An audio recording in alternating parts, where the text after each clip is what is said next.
I called myself Pip, and came to be called Pip. I never saw my father or my mother. They lived and died long before the days of photographs. Ours was the marsh country down by the river, within 20 miles of the sea. My brightest memory of it was made late one afternoon in the graveyard where my parents lay buried.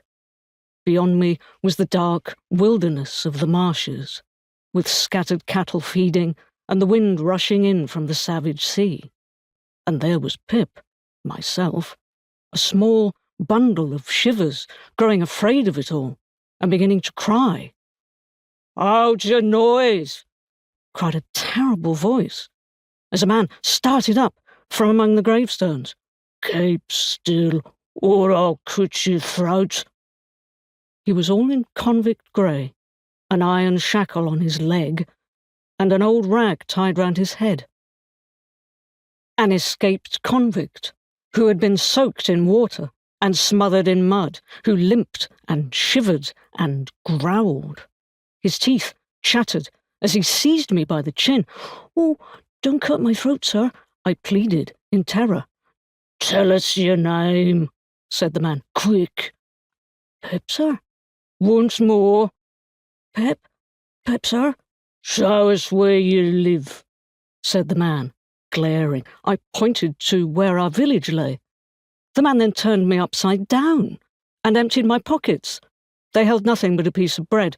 When I came to myself, I was seated on a high tombstone, trembling, while he wolfed the bread. "Oh, young dog," said the man, licking his lips. "What fat cheeks you got." I believe they were fat, though I was undersized for my years and not strong. "I could eat 'em," said the man, with a threatening shake of his head. I earnestly hoped that he wouldn't, and held tighter to the tombstone, partly to keep myself from crying. "Now look here," said the man. "Where's your mother?" "There, sir," said I. He started and looked over his shoulder. I timidly explained. "That tombstone, that's my mother." Said he. "That's your father along with your ma?" "Yes, sir." He muttered, considering. "Who'd you live with? Supposing I let you live?" "My sister, sir, Mrs. Joe Gadry, wife of Joe Gadry, the blacksmith, sir." "Blacksmith, eh?" He looked down at his shackle. He came closer and took me by both arms, tilting me back and staring most powerfully down into my eyes. "Now look here," he said. "If you wishes to live, you know what a file is?" "Yes, sir." "And you know what whittles is?" "Yes, sir. Whittles is food." After each question he tilted me a little more, so I should feel more helpless and in danger. "You get me a file," tilt.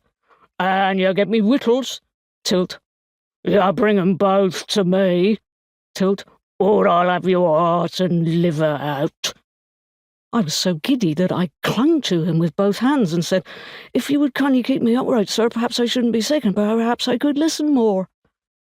He gave me a most tremendous dip, then went on. "You bring me tomorrow morning early that file and them whittles to that old gun emplacement over yonder, and you never speak of me, and you shall be let to live. Fail, and your heart and your liver shall be tore out, roasted and ate. I ain't alone. There's a young man hid with me, and I find it very hard to hold that young man back from eating your insides. Now, what do you say?"